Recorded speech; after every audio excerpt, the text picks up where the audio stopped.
ahí, ¿verdad? Que tienen que ver con la gloria, el kabod de Dios, que es importantísimo que nosotros conozcamos esto para gloria y honra de su nombre.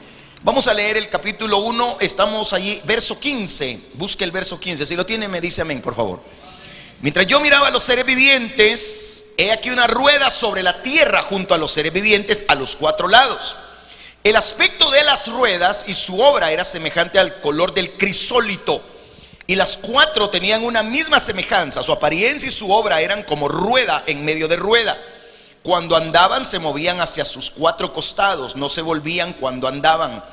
Y sus aros eran altos y espantosos y llenos de ojos alrededor en las cuatro. Y cuando los seres vivientes andaban, las ruedas andaban junto a ellos. Y cuando los seres vivientes se levantaban de la tierra, las ruedas se levantaban hacia donde el espíritu les movía que anduviesen, andaban hacia donde les movía el espíritu que anduviesen. Las ruedas también se levantaban tras ellos, porque el espíritu de los seres vivientes estaba en las ruedas. Cuando ellos andaban, andaban ellas, y cuando ellos se paraban, se paraban ellas. Asimismo, cuando se levantaban de la tierra, las ruedas se levantaban tras ellos, porque el espíritu de los seres vivientes estaba en las ruedas. Amén.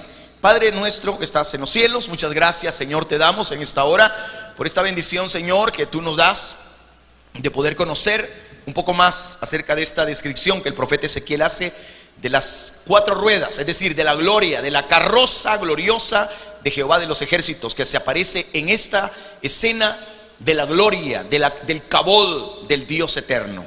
Señor amado, estamos en este momento crucial en la historia de Ezequiel, donde su llamado, Señor, se hace a través de la presentación de esa gloria que lo ha llamado, aún en medio del cautiverio del pueblo, a ser un profeta que durante más de 20 años predicó la palabra y ministró a los cautivos cerca del río Quebar.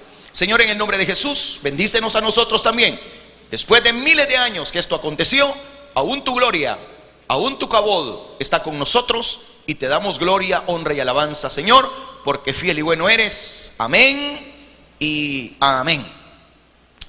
Bueno, a esta altura del relato ya debe ser evidente el cuadro que trata de presentar el profeta.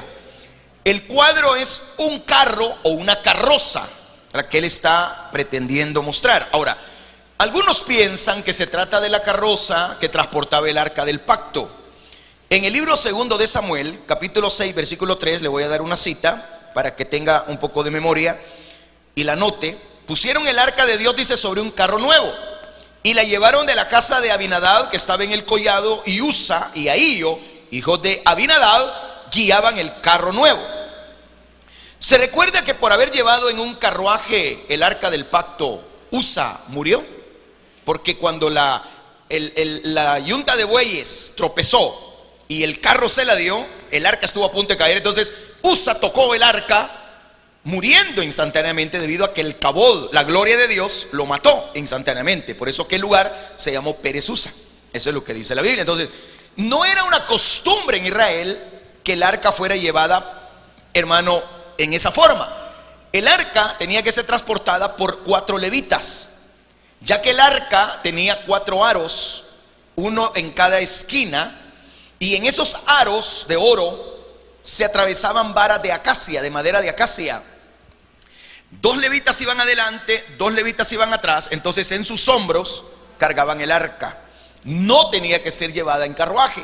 En Deuteronomio capítulo 31, versículo 9, dice: escribió Moisés esta ley y la dio a los sacerdotes, hijos de Leví, que llevaban, dice, el arca del pacto de Jehová, y a todos los ancianos de Israel. Es decir, los únicos que podían llevar el arca eran los levitas, eran los sacerdotes levitas. Entonces, otros piensan que se trata del carruaje de un rey, lo que Ezequiel está viendo acá. Algunos dicen, es que era el carro donde el arca se transportó, porque el arca representaba el kabod de Dios, es decir, la gloria de Dios. Otros dicen, no, era el carro de un rey.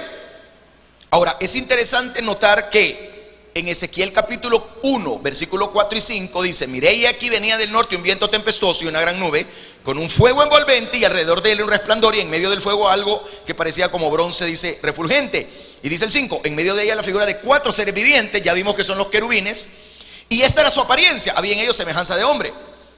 Ahora, en el capítulo 3, versículo 12 y 13 de Ezequiel dice: me levantó el espíritu Y oí detrás de mí una voz de gran estruendo que decía: bendita sea la gloria de Jehová desde su lugar. Y el 13 dice: oí también el sonido de las alas de los seres vivientes que se juntaban la una con la otra, y el sonido de la rueda delante de ellos, y sonido de gran estruendo. Entonces lo que está representado acá es la llegada y la partida de una carroza, de un carruaje. Al margen del uso común, hermano, en el mundo antiguo los carros se usaban en relación con las deidades. Nadie que no fuera un dios, ya sea divino o un dios, como se le solía llamar a los reyes, solo ellos podían andar en carruajes. Los demás solo podían andar a pie o en algún animal de carga. ¿Me doy a entender con esto? Entonces, el carruaje es sinónimo de deidad, es sinónimo de poder. Entonces, lo que se está viendo acá es lo que, por ejemplo, segundo libro de Reyes, capítulo 23:11, le voy a dar esta cita, dice: quitó también los caballos que los reyes de Judá habían dedicado al sol a la entrada del templo de Jehová, junto a la cámara de Natán-Melec, eunuco, el cual tenía a su cargo los ejidos, y quemó al fuego los carros del sol, dice ahí. O sea, se está refiriendo a las deidades a quienes se les atribuía que caminaban o vagaban en los cielos en carruajes. Ahora, en relación con el Dios de Israel, el carro fue usado como símbolo de majestad y poder. Cuando hablamos que Dios cabalga en los cielos sobre un carruaje, lo que está diciendo es lo mismo que el Salmo 68:17 te recuerda. Los carros de Dios, dice ahí, se cuentan por veintenas de millares. El Señor viene del Sinaí a su santuario. ¿Está entendiendo? Está hablando de majestad y está hablando de poder. El Señor es quien usa las nubes como su carroza. ¿Qué es la carroza de Dios? Las nubes. Por eso la Biblia dice en el Salmo 104, versículo 3, que establece sus aposentos entre las aguas. El que pone las nubes por su carroza, el que anda sobre las alas del viento. Qué maravilloso el Dios que nosotros tenemos. Sí, dice amén o no, hermano. Ahora, mire, ¿se recuerda usted de Elías, segundo libro de Reyes, cuando Elías fue llevado al cielo y Eliseo lo vio desaparecer? Fue un carro de fuego el que separó a Elías de Eliseo antes de que fuera tomado. Segundo Reyes 2:11. Aconteció que yendo ellos y hablando de aquí, un carro de fuego con caballos de fuego apartó a los dos, y Elías subió al cielo en un torbellino. Hubo carros de fuego protegiendo incluso al profeta Eliseo. Segundo libro de Reyes 6:17.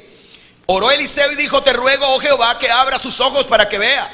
Entonces Jehová abrió los ojos del criado y miró, y he aquí que el monte estaba lleno de gente de a caballo y de carros de fuego alrededor, dice, de Eliseo. Fíjese que Eliseo, cuando ve partir a Elías, si alguien se está recordando, cuando Eliseo ve partir a Elías, dijo, y lo ve, porque Elías ya le ha dicho: si me ves cuando yo fuera tomado de la tierra, entonces te voy a conceder lo que estás pidiendo. ¿Qué había pedido Eliseo? La doble porción del Espíritu. Entonces Elías le dijo: si me ves cuando fuere tomado, te voy a conceder eso. Dios te lo va a conceder. Entonces cuando Eliseo ve que Elías va para arriba en el torbellino de fuego, dice: carro de Israel, carro de fuego y su gente de a caballo, dijo él. Entonces a Eliseo le trabaron carro de Israel como apodo. Segundo libro de Reyes 13:14 te lo recuerda. Estaba Eliseo enfermo de la enfermedad de que murió. Y descendió a él Joás, rey de Israel, y llorando delante de él dijo: Padre mío, carro de Israel y su gente de a caballo. Mire, ya le habían trabado el apodo, como él así dijo cuando fue Elías. Ahora ya le decían a él: Padre mío, carro de Israel y su gente de a caballo. Ahora, hay dos pasajes proféticos. Oiga bien, vamos a entrar a la profecía. Hay dos pasajes proféticos que tenemos que mencionar esta noche. El primero, Habacuc 3:8.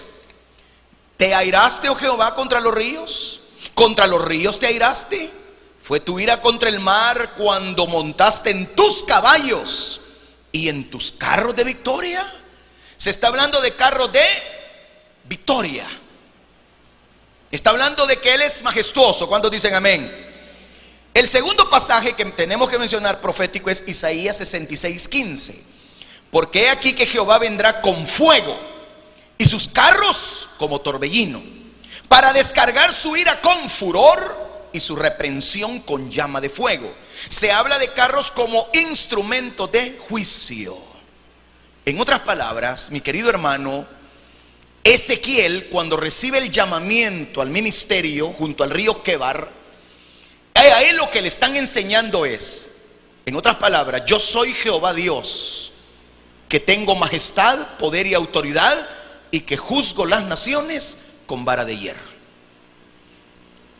¿Me está oyendo? Ese es el Dios que nosotros tenemos. La gente se equivoca cuando cree que Dios solo es amor. Por supuesto que es amor, si no ya no hubiera matado a todos. Entonces Él es amor, pero también la Biblia nos deja claro que Él es fuego que consume. Entonces, por lo tanto, los carros tenían para los judíos de los tiempos de Ezequiel algo que nosotros no entendemos, un trasfondo histórico, pero también teológico, para que fuera fácil de comprender. Nosotros estamos muy ajenos a un montón de cosas que aparecen en este libro porque no es habitual que lo veamos, no lo percibamos.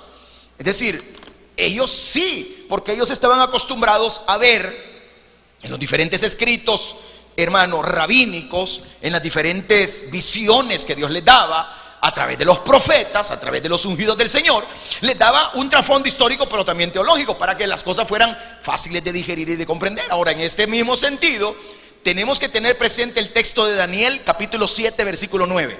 Daniel 7:9. Estuve mirando, dice, hasta que fueron puestos tronos, y se sentó un anciano de días, cuyo vestido era blanco como la nieve, señal de pureza, ¿verdad? El pelo de su cabeza como lana limpia, señal de sabiduría. Su trono llama de fuego, es decir, puro y santo, que purifica. Y las ruedas del mismo, fuego ardiente. Está mostrando un carruaje de autoridad. Eso es lo que Daniel muestra. Y aunque esté en arameo, porque el capítulo 7 de Daniel está escrito no en hebreo, sino en arameo, está presentando la misma idea que el profeta Ezequiel muestra del carro de fuego del Dios de poder. Entonces es necesario tener presente también un último dato en la lectura de este pasaje. Parte de las figuras vienen del contexto del templo, especialmente las descripciones del primer libro de Reyes, capítulo 7, versículo 27 al 39, donde entre otras cosas dice, hizo también 10 basas de bronce. Las basas de bronce eran como grandes guacales, enormes guacales, a eso se le llama basas de bronce, siendo la longitud de cada basa 4 codos. Un codo tiene 45 centímetros. En otras palabras, cada basa tenía como un diámetro de aproximadamente 1,80 m, casi los 2 metros. Era un guacal bastante grande, ¿sí o no? Casi 2 metros. Bueno, la obra de las basas, es decir, el cimiento o la obra con la que estaban hechos, dice, tenían unos tableros, los cuales estaban entre molduras. Y sobre aquellos tableros que estaban entre las molduras había figuras de leones, de bueyes, de querubines. Y sobre las molduras de la basa, así encima como debajo de los leones y los bueyes, había unas añadiduras de bajo relieve. Dice que cada basa tenía 4 ruedas de bronce con ejes de bronce. Bueno, empieza a declarar todo el material con el que estaba hecho y las figuras que habían ahí. Éxodo capítulo 25, verso 17 al 22 también nos lo dice. Harás un propiciatorio de oro fino, cuya longitud será de 2 codos, es decir, 90 centímetros, y medio, más o menos 2 codos y medio, sería prácticamente casi el 1,20 m, 1,30 m, digamos, llamémoslo así. Una anchura de codo y medio también va a tener, es decir, más o menos unos 65, 64 centímetros. Harás también 2 querubines de oro, labrados a martillo. Los harás en los 2 extremos del propiciatorio. Recuérdese que el propiciatorio era la tapadera que estaba sobre el arca del pacto. Y en el propiciatorio había como una especie de, como era una tapadera, pero no era lisa, sino que estaba un poco honda, donde se derramaba sangre para hacer libación a Jehová, es decir, sacrificio al Señor. Los 2 querubines estaban en esta posición, sus alas extendidas, tocándose las puntas uno con otro, en señal de que estaban guardando el propiciatorio, es decir, la entrada al cabod, a la gloria de Dios. ¿Me está siguiendo la iglesia con esto que le estoy explicando? Entonces, los querubines siempre han sido protectores, siempre han estado cerca del Señor. Entonces, Por eso es que estaban dos querubines labrados a martillo en los dos extremos del propiciatorio. Y dice: harás pues un querubín en un extremo, un querubín en el otro, de una pieza. O sea, no eran cortados, se labraban de una sola pieza. Allí no estaban pegados, sino que todo era una sola pieza labrada a puro mano y martillo. Y dice: los querubines se extenderán por encima de las alas, cubriendo con sus alas el propiciatorio. Sus rostros el uno enfrente del otro, mirando el propiciatorio, los rostros de los querubines. Ellos no se miraban, estaban mirando el propiciatorio, estaban pendientes del cabod, de la gloria de Dios, dentro del arca del pacto. Entonces preste atención que en el mobiliario del templo, algunas de las imágenes que ahí se mencionan están referidas con lo que el profeta Ezequiel también está describiendo. Recuérdese usted que tanto el templo que el Señor mandó edificar, como el tabernáculo que Moisés levantó como obra primorosa, son nada más sombras de lo que en el cielo ya está hecho. O sea, eso ya está en el cielo. Eso no es nuevo. O sea, para nosotros eso, cuando lo veamos, o sea, para nosotros va a ser maravilloso, porque obviamente no lo hemos visto en vivo y en directo, pero lo vamos a ver. Ahora, se debe comenzar mencionando que la palabra hebrea que se traduce rueda es la palabra panín.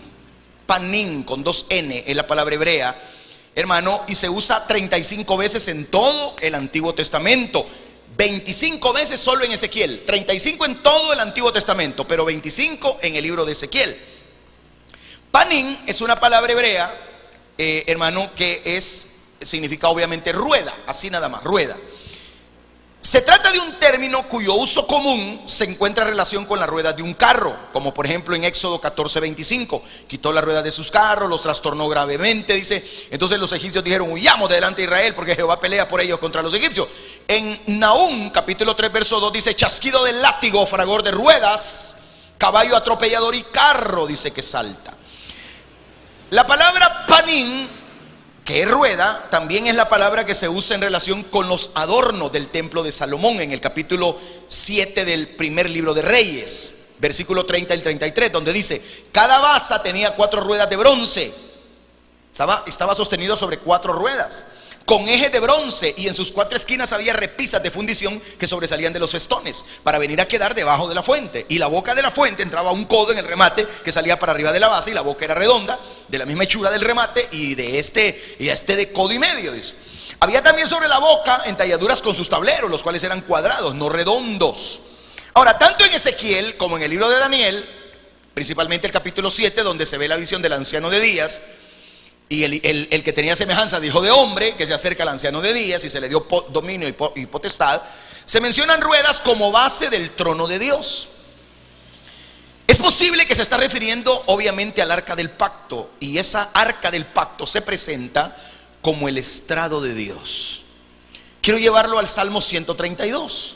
Salmo 132, quiero que veamos someramente, solo por un detalle más, para que podamos avanzar en otro punto. Dice el Salmo 132, que es un cántico gradual: acuérdate, oh Jehová, de David y de toda su aflicción, de cómo juró a Jehová y prometió al fuerte Jacob: no entraré en la morada de mi casa, ni subiré sobre el lecho de mi estrado, no daré sueño a mis ojos, ni a mis párpados adormecimiento, hasta que haya lugar para Jehová, morada para el fuerte, dice, de Jacob. Ahora, vea usted lo que dice en el verso 6. He aquí en Éfrata lo oímos, lo hallamos en los campos del bosque, entraremos en tu tabernáculo, nos postraremos ante el estrado de sus pies. Lo que está diciendo en el verso 7 es: entraremos en su tabernáculo, nos postraremos ante el cabod, ante el arca de autoridad, de gloria y de bendición del Señor Dios Todopoderoso. A mí me llama la atención porque justamente, sin proponérmelo, cuando estuvimos empezando a hablar los lunes de la gloria del Señor, sin proponérmelo, digo, llegamos a estudiar este libro de Ezequiel, lo cual nos está hablando también el día martes del cabod de Dios, de la gloria de Dios. Uno a veces no se propone ciertas cosas en la iglesia, es decir, no procura ni ser repetitivo, pero muchas veces las cosas se repiten por parte de Dios en la boca del predicador para que queden remarcadas en nosotros y que queden, como dice la palabra, como clavos hincados en el corazón del oyente. Porque hay palabras de los predicadores que tienen que quedar como clavos hincados, clavos que no se puedan sacar, es decir, palabras que están muy metidas en la vida del ser humano. Alguien me dijo hace poco No sé si me lo dijo de buena manera, en buena lid, o no sé. Pero me dijo algo que yo creo que tiene razón. Me dijo, es que ¿sabes qué? Me dijo, tus palabras, cuando vos decís tus palabras, cuando vos le hablas a uno, tus palabras a uno lo marcan, y lo marcan para siempre, me dijo. O sea, cuando vos das una palabra, cuando vos predicas una palabra, uno no vuelve a ser el mismo, me dijo. O sea, me dio a entender que las palabras que le he dicho solo a él o en el púlpito lo marcaron. Y qué bueno. Pero yo le dije, bueno, quizás porque sé que tengo palabras buenas, y ojalá que sean las palabras buenas las que te marcaron, no solo las palabras que a veces salen de mi gran zaguán, que a veces son clavos hincados para dañar y quizás dañar el corazón de alguien, pero ojalá, le digo yo, que hayan sido palabras buenas las que te hayan marcado, no si no estoy diciendo lo contrario, me digo, pero es cierto, es decir, muchas veces uno sin darse cuenta dice algo que va a quedar marcado para toda la vida en el corazón de alguien, sea bueno o sea malo. ¿Cuántos dicen amén?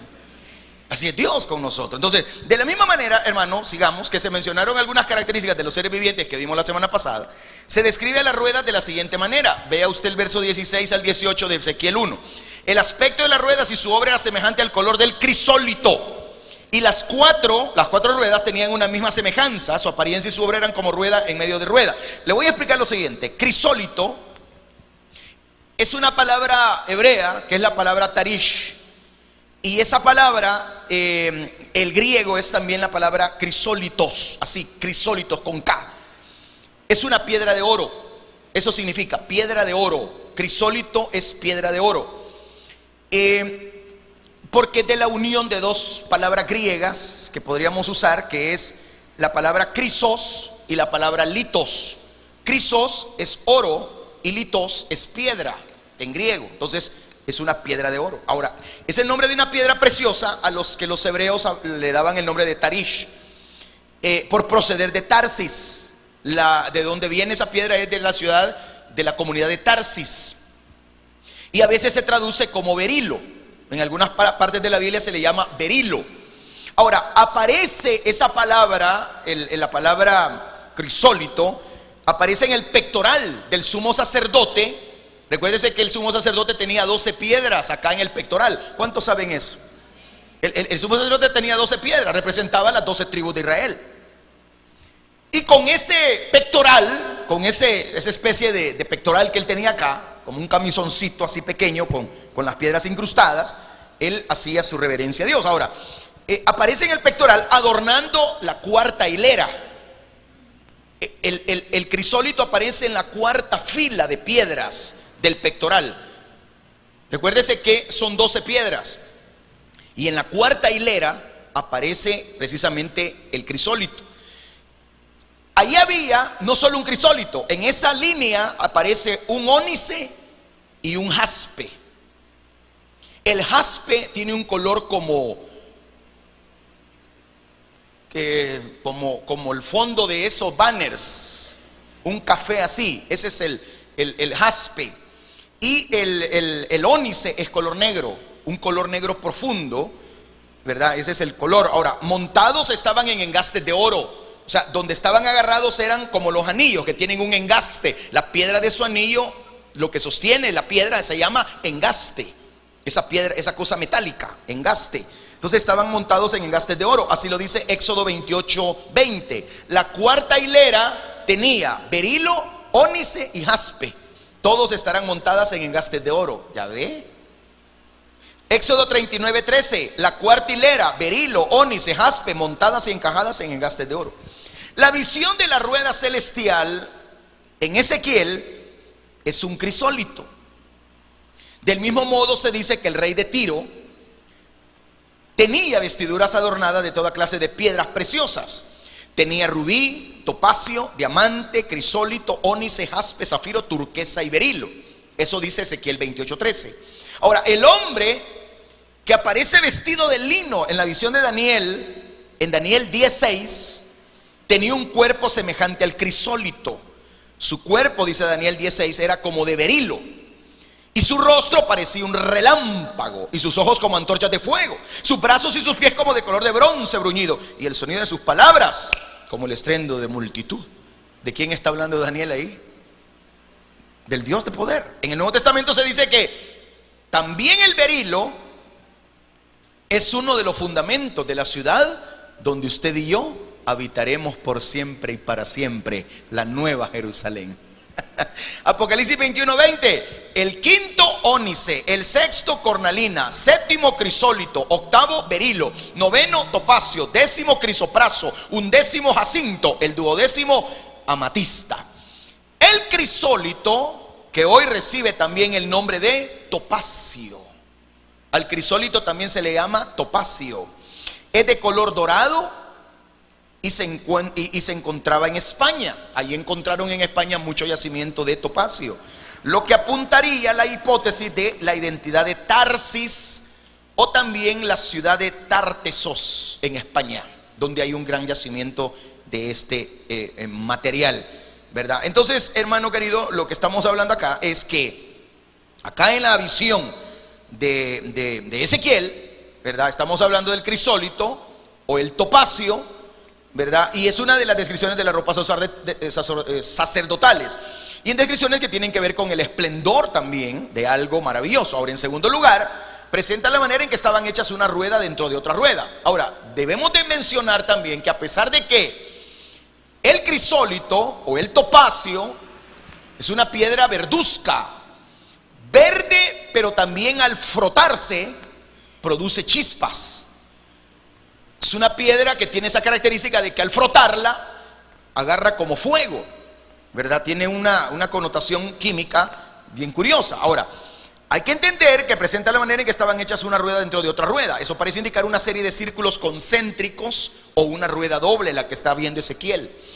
En tercer lugar, se presentan tanto su tamaño como la impresión que causaban. El verso 18 dice: sus aros eran altos y espantosos, llenos de ojos alrededor. O sea, las ruedas tenían un montón de ojos, representando que para Dios nada está oculto. La sabiduría de Dios está en todo lugar y el conocimiento de Dios está en todo lugar. Ahora, es interesante notar que se usan dos palabras que podrían ser llamadas complementarias. La primera palabra que se traduce es que eran altas estas ruedas, y hermano, también se puede traducir exaltado o digno. Cuando dice que las ruedas eran altas, lo que está diciendo en lenguaje figurado es que esas ruedas eran exaltadas, eran dignas. Job 40:10, adórnate ahora de majestad y de alteza, y vístete de honra y hermosura. Job 36:7 dice: no apartará de los justos sus ojos, antes bien con los reyes los pondrá en trono para siempre, y serán exaltados. ¿Por qué dice el salmista que el Señor es quien levanta tu cabeza? Porque es sinónimo de exaltación, es sinónimo de que solamente Él te puede levantar. Entonces las ruedas en alto, grandes, en extremo, está diciendo que tienen una altura en exaltación, o son dignas. La segunda palabra que Ezequiel usa es que eran, dice, espantosos. La traducción es aterradoras. Es otro término que se usa de Dios. Cuando de Dios se dice que es aterrador, lo que está diciendo es que es respetado y venerado. No es que le tengamos miedo porque nos va a asustar. Nehemías 5:15. Pero los primeros gobernadores que fueron antes de mí, dice, abrumaron al pueblo y tomaron de ellos por el pan y por el vino más de 40 siclos de plata, y aún sus criados se enseñoreaban del pueblo.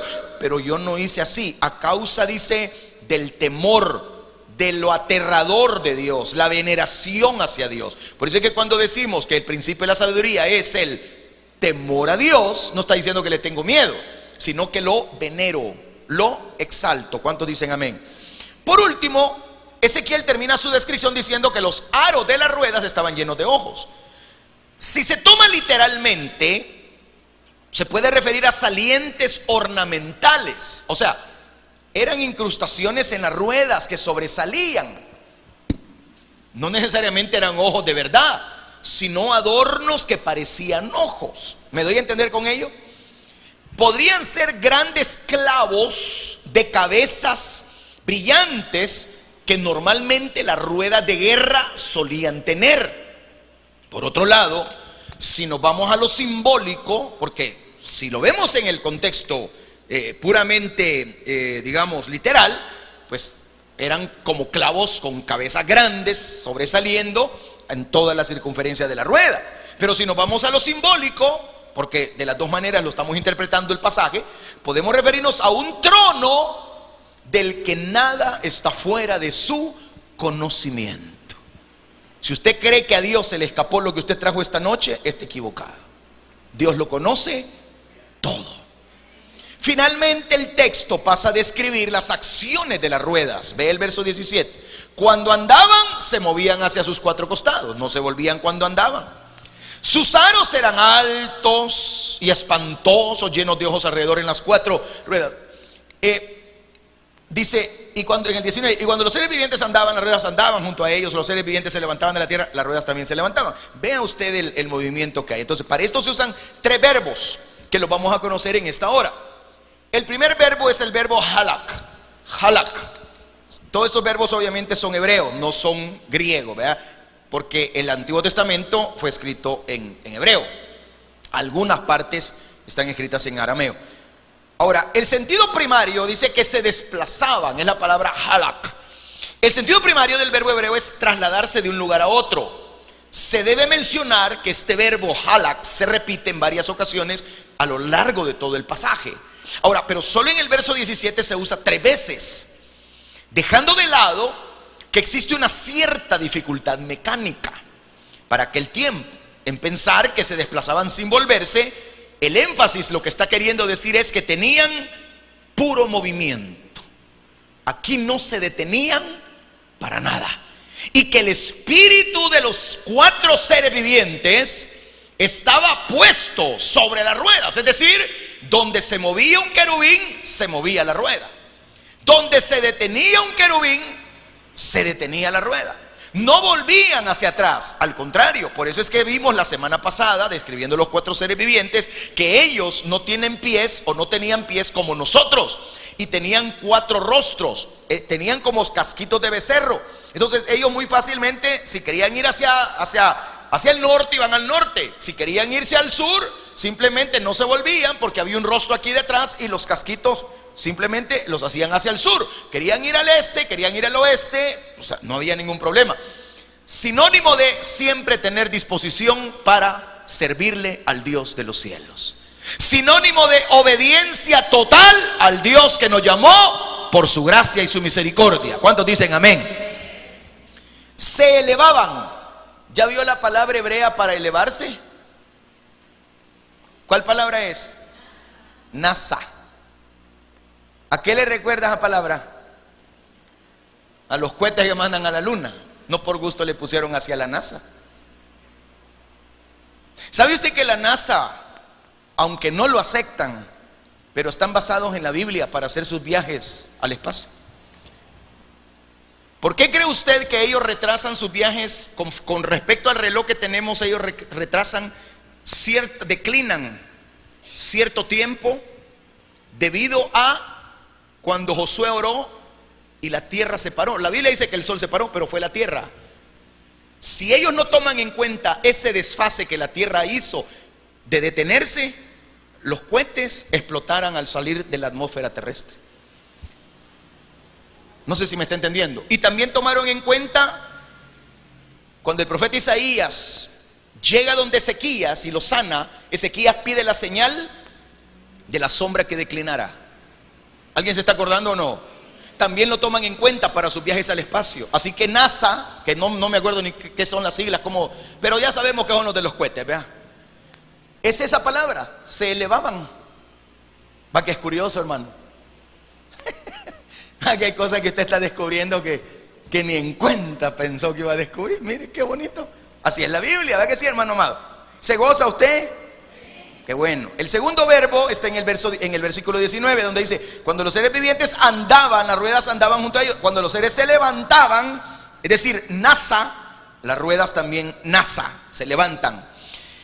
En su uso pasivo tiene como sentido figurado elevarse, ponerse por sobre de algo o de alguien. Note que es el mismo verbo que usamos en Isaías 6:1.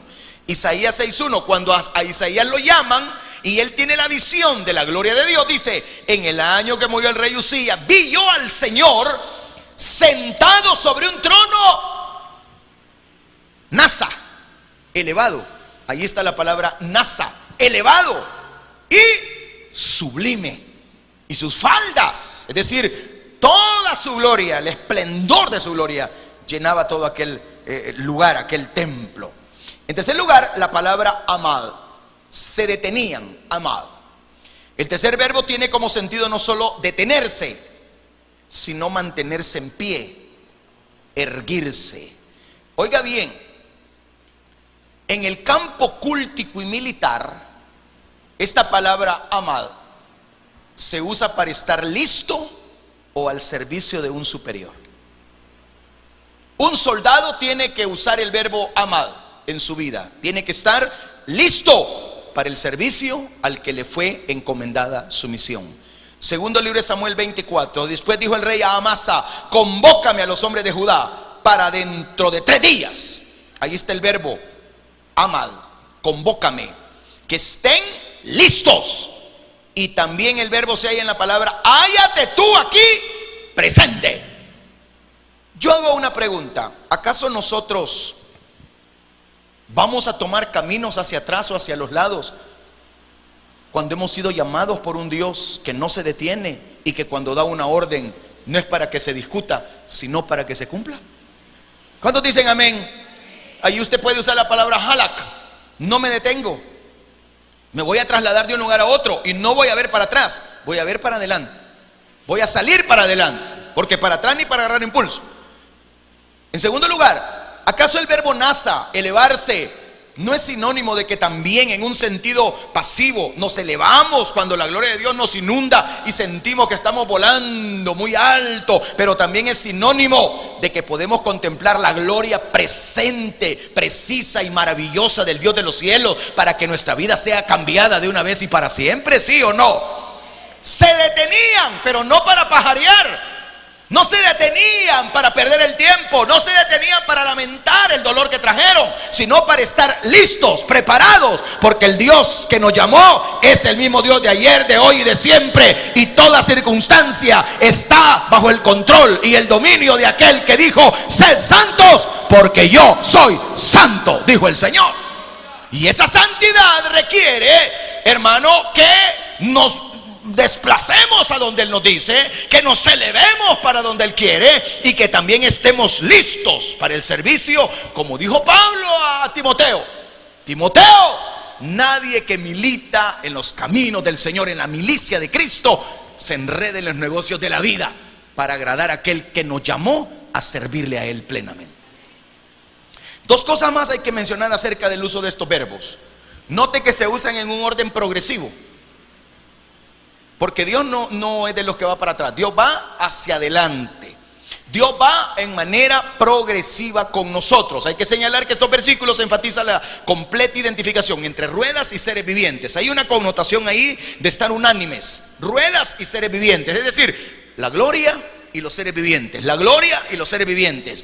Hay una completa coordinación de movimientos entre la carroza de Dios, entre el carro de fuego de Dios y los seres vivientes. En ese mismo sentido, que tenemos que interpretar la frase que se traduce el espíritu de cada ser viviente en el verso 20 y 21. Porque dice que cuando ellos andaban ellas. Cuando estos se paraban ellas. Así cuando se levantaban de la tierra, las ruedas se levantaban tras ellos. Porque el espíritu de los seres vivientes estaba, dice, ¿dónde? Veamos el video, hermano, ahí. Entonces, en otras interpretaciones de la frase podría ser que algo inanimado, es decir, las ruedas cobran vida. Vea usted lo que estoy describiendo ahí. Eso es lo que pasaba. Mire, vean lo majestuoso, el color del topacio, el color del crisólito. Es un color verduzco, pero con ojos, digamos, en todos lados, que significa la presencia misma del Dios de los cielos, que todo está bajo su control, su dominio y su autoridad. Entonces, mientras los seres vivientes caminan, ellas caminan. Si ellos se detienen, ellas también se detienen. Si ellas se elevan, mire, ahí se detienen. Si se elevan, también se elevan. Entendemos esto, que también así es la iglesia. La iglesia tiene que caminar a la par del Señor. La iglesia tiene que elevarse cuando el Señor se eleva. La iglesia debe guardar silencio cuando Él también está en su santo templo. La iglesia tiene que estar dispuesta a servirle a Dios, llueve, truene o relampaguee, le duela, le arde o le pique. El cristiano no puede dejar de servirle a Dios. El cristiano tiene que seguir adelante. No para eso fue llamado de las tinieblas a la luz admirable, pues. ¿Sí o no? Entonces, lo que está diciendo acá es que están bajo la dirección del Espíritu. Y yo te hago una pregunta, amada iglesia, en esta noche. ¿Tú estás guiado bajo la convicción del Espíritu Santo en tu vida? ¿Nos guía el Espíritu Santo, sí o no? No nos van a guiar las emociones. No nos van a tener que guiar los dolores ni los quebrantos. Eso está para la gente que no conoce a Dios y que no tiene fe ni esperanza. Pero nosotros no. Nosotros somos guiados por el Espíritu Santo de Dios, que ha sido derramado en nuestros corazones, y por eso tenemos que seguir adelante. Ahora, aquí viene un punto maravilloso. Vamos a la bóveda, a la plataforma y el trono. Versículo 22. Dice, del 22 al 28 se describe esto: sobre las cabezas de los seres vivientes aparecía una expansión. Es la palabra infinitum, mencionada en Génesis, a manera de cristal maravilloso extendido encima sobre sus cabezas. Dice, y debajo de la expansión las alas de ellos estaban derechas, extendiéndose la una hacia la otra, y cada uno tenía dos alas que cubrían su cuerpo. Y oí el sonido de sus alas cuando andaban, como sonido de muchas aguas, como la voz del Omnipotente, como ruido de muchedumbre, como el ruido de un ejército. Cuando se paraban, bajaban sus alas, y cuando se paraban y bajaban sus alas, se oía una voz de arriba de la expansión que había sobre sus cabezas. Lo que vemos acá es la bóveda. Recuérdese que para el judío los cielos son como una bóveda. Es como una bóveda, es algo que se puede abrir desde acá abajo con una compuerta, ¿verdad? Y eso es muy interesante. Ahora, estos versículos contienen una descripción de la bóveda y luego del trono de Dios. Se debe comenzar mencionando el uso de la palabra hebrea que la Reina Valera 60, que nosotros usamos, traduce como expansión. Es la palabra raquia. La palabra raquia. Esa palabra viene de la palabra martillar, la palabra golpear. De ahí viene la palabra bóveda. Es hebreo, firmamento, martillar, golpear. Por ejemplo, en Ezequiel 6:11 dice: así ha dicho Jehová el Señor: palmotea con tus manos y golpea con tu pie, y di: ¡ay! Por todas las grandes abominaciones de la casa de Israel, porque con espada y con hambre y con pestilencia caerán. Ezequiel 25:6: porque así ha dicho Jehová el Señor: por cuanto batiste tus manos y golpeaste con tu pie y te gozaste en el alma con todo tu menosprecio para la tierra de Israel. Este verbo y sus derivados, hermano, fueron muy usados en la descripción de la construcción del altar y de sus elementos. Éxodo 39:3 lo dice: batieron, es decir, martillaron, golpearon láminas de oro y cortaron hilos para tejerlos entre el azul, la púrpura, el carmesí, el lino, con labor primorosa. Números 16:39 dice: y el sacerdote Eleazar tomó los incensarios de bronce con que los quemados habían ofrecido y los batieron, es decir, ahí está la palabra raquia, los martillaron para cubrir el altar. De ahí la palabra bóveda, la palabra firmamento, llegó a significar literalmente algo golpeado. Algo golpeado. Números 16:38: los incensarios de estos que pecaron contra sus almas, y harán de ellos planchas batidas para cubrir el altar, por cuanto ofrecieron con ellos delante de Jehová, son santificados y serán como señal, dice, a los hijos de Israel. Recuérdese usted que la palabra semejante no significa copia o una reproducción, sino la palabra estatua. Esa palabra es la que significa. Estatua es semejanza, semejante. Así podemos traducirla como una estatua. Es decir, es un símbolo, no una realidad. Las estatuas, son eso, son símbolos de algo, de una persona que vivió en su momento y que se le elevó una estatua, un monumento. Pero no es una realidad lo que estaba viendo usted ahí. Ahora, tal como el ser humano sabe que Dios lo creó a su imagen y semejanza, es muy natural que el hombre conciba a Dios a su semejanza. Es totalmente imposible describir a Dios. ¿Cuántos dicen amén? Ya se lo he explicado yo. Lo que a mí me muestra en una visión, yo se lo puedo describir con algunas palabras que brotan de mi alma. Pero a lo mejor usted vio la misma visión y usted puede dar su propia descripción de lo que usted vio. Posiblemente estemos de acuerdo en algunos términos, pero muy normalmente estaremos muy diferentes el uno con el otro de lo que hemos visto en la misma visión. ¿Comprende lo que estoy hablando, hermano amado? El profeta utiliza esta palabra por dos razones principales. La palabra raquia, por un lado, por su relación con el culto. Es decir, hay que recordar que estaba relacionada al mobiliario del tabernáculo. Y por el otro lado, tenía un valor universal.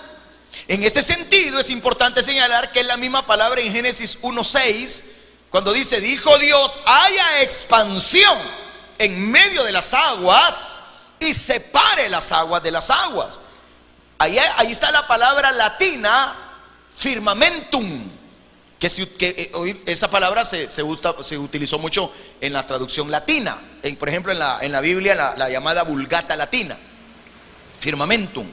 Ahora, en este lugar el profeta usa el término para presentar una plataforma o una base en la que se apoya el trono de Dios. O sea, el trono de Dios está puesto sobre una gran base de cristal. Y entonces, hermano, el trono de Dios, que ya más adelante va a presentar Ezequiel. Ahora, en cuanto a la bóveda, hay que mencionar algunas cosas. En primer lugar, la expansión tenía una apariencia semejante a un cristal. Ya usted entiende que es un cristal, ¿sí o no? ¿Cuántos han visto un cristal alguna vez? Bueno, es necesario volver a mencionar que el texto comienza con la palabra demut, que ya la conocimos, y es la palabra semejante, parecido. Vuelve a enfatizar que se trata de una figura, y no tenemos que decir que literalmente el Señor está parado sobre una gran plancha de vidrio, ¿verdad? Cuando hablamos de los mares de cristal, no vayamos a pensar que en el cielo nos vamos a andar deslizando como que somos la Anastasia con los patines en el hielo, ¿verdad? ¿Usted me entiende? O sea, no andemos pensando en locura, bobada. Gente, por ejemplo, una vez una hermana me decía: mire, y en el cielo vamos a comer. A ella el hambre le preocupaba, la comida le preocupaba. ¿Por qué me pregunté? Es que como dice que vamos a ir a la tierra que fluye leche y miel, me dijo. Leche y miel significa prosperidad, abundancia y bendición. Le digo, no esté pensando en irse a comer algunas enchiladas o algunos pancakes con miel de maple. Pero la gente piensa en términos humanos. Claro, somos humanos y a veces la mente pues no nos da para otro tipo de pensamiento. Está bien. Ahora, lo que tenemos que ver acá es el impacto visual que irradia la plataforma. Es decir, si usted mira un cristal y alumbra el cristal o le pega de lleno el sol, ¿qué pasaría? ¿Qué pasa con un cristal que es iluminado por el sol? O sea, lo enceguece quizás a usted, ¿verdad? Por el brillo, obviamente. Entonces lo que está diciendo él, hay un impacto visual que irradia desde la plataforma donde Dios está con su trono de gloria. Ahora, lo que está tratando de mostrar Ezequiel es el esplendor que rodea el trono de Dios. Eso está diciendo. Hay un esplendor maravilloso. En segundo lugar, menciona que estaba sobre las alas de los seres vivientes. Eso está en el verso 22 y 23. Es notable el uso de las preposiciones que usa: encima y debajo, arriba y abajo. La repetición de estas tiene como propósito señalar que los seres vivientes, los 4 querubines, son el apoyo de la bóveda sobre la que al mismo tiempo el trono se apoyaba. Es como hoy podríamos decir nosotros: ¿quién es el fundamento de la iglesia? ¿Y nosotros qué somos de él? Su cuerpo. Pero ¿cómo nos llama Pablo? Colaboradores de Dios. ¿Cuántos colaboradores han venido hoy? Eso somos. Un colaborador hace las veces que Moisés, cuando peleó con los amalecitas, recibió la ayuda de 2 hombres que cuando sus brazos ya no aguantaron, ellos estuvieron a su lado ayudándole.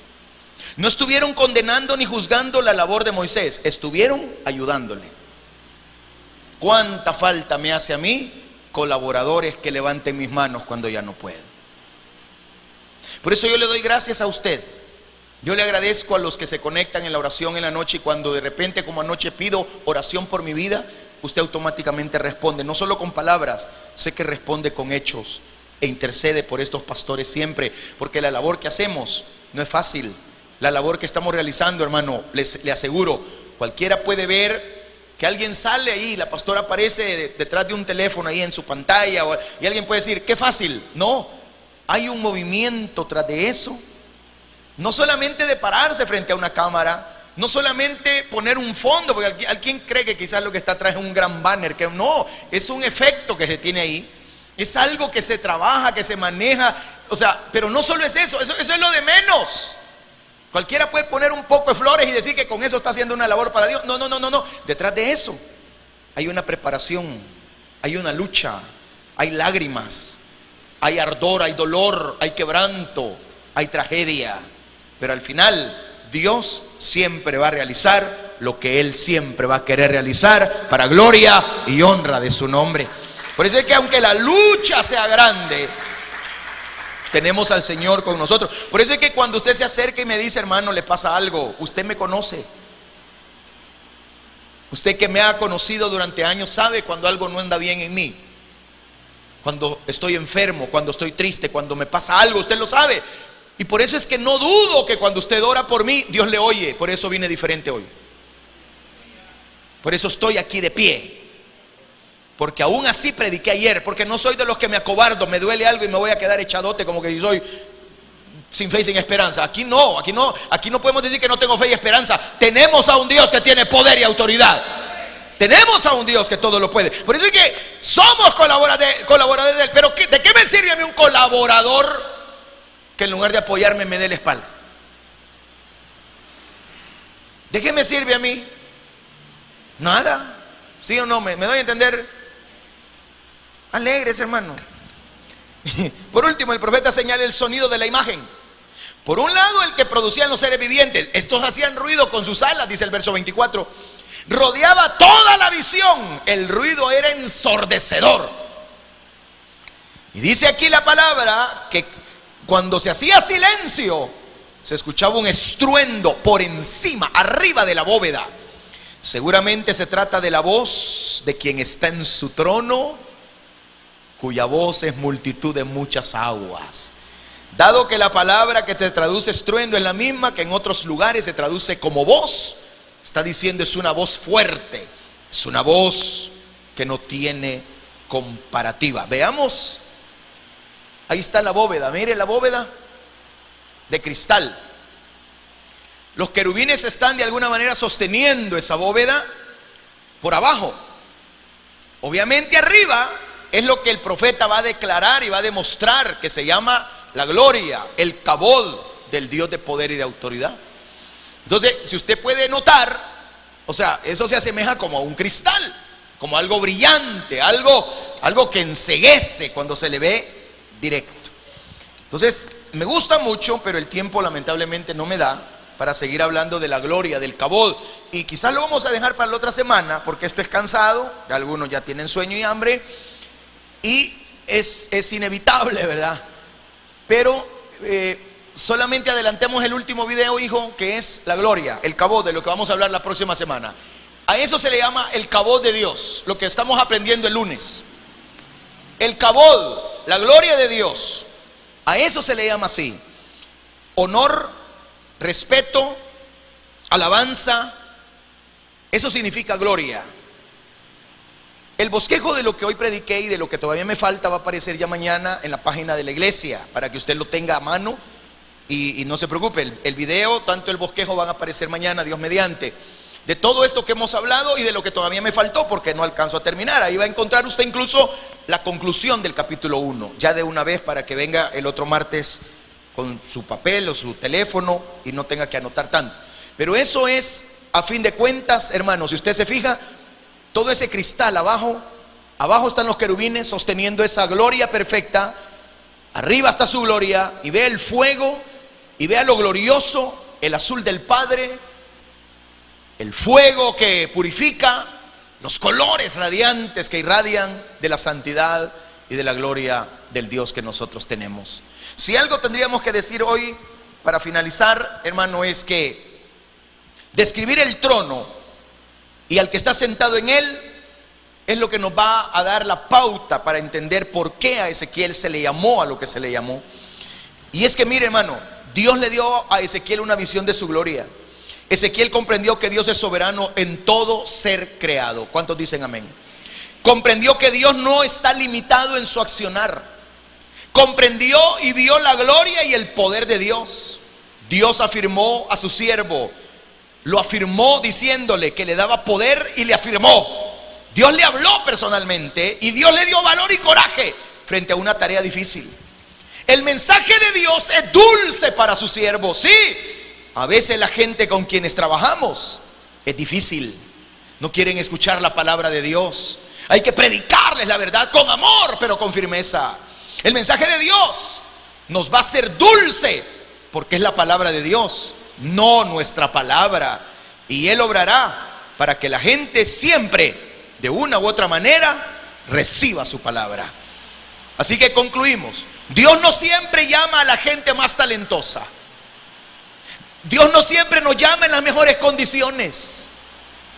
Ezequiel no estaba en las mejores condiciones. Era un hombre que cumplía 30 años y en lugar de estar en el templo en Jerusalén ministrando, estaba cautivo en Babilonia. No estaba en su mejor condición. Él no se esperaba que en el capítulo 24 su mujer se iba a morir y que no iba a ser capaz de llorarla ni de vestirse de luto, porque se lo iba a prohibir el Señor. Él no se esperaba que se iba a comer un pedazo de pan cocido con pupú, con estiércol. Él no se imaginaba que iba a estar amarrado de pies y manos durante mucho tiempo, con un dolor increíble en su columna, en sus piernas y en toda su vida, sintiendo el dolor que Dios siente por el pueblo que ha sido pecador y perverso delante de Él. En otras palabras, Dios no siempre llama a los que más talento tienen. No, Dios no siempre llama cuando todo va bien en nosotros. Al contrario, si algo he aprendido en mis años de servicio a Dios es que cuando Dios nos llama, más de algún dolor tenemos en nuestra vida. Y cuando pasamos aquí o servimos en cualquier área, más de alguna tragedia está pasando en nuestro corazón. Pero siempre al final quien gobierna y lo sabe todo nos sacará adelante, porque a los que aman a Dios todas las cosas les ayudan a bien, a los que conforme a su propósito han sido llamados. Hermano, no somos los mejores, pero Dios nos capacita y nos anima para su obra y nos da el mensaje que hemos de proclamar. Por eso he de decir esta noche, es un gozo y es un honor servirle al Rey de Reyes y Señor de los Señores. Dele gloria al Señor. Póngase de pie. Padre nuestro, una vez más, gracias. Gracias, Señor, porque tu lluvia nos ha acompañado en los últimos martes, justamente al final del culto. Una vez más también te pedimos, guárdanos en el hueco de tu mano, llévanos con bien, guárdanos. Bendice a mis hermanos que se van a ir en el bus, al señor motorista, a los que vienen en su vehículo particular, en su motocicleta, a los que van a caminar. A cada uno guárdanos y cuídanos, Señor amado, y bendícenos en el hueco de tu santa mano. Todo lo pido en el nombre de Jesús. Amén y amén. Que Dios los bendiga, hermanos, a todos. Amén.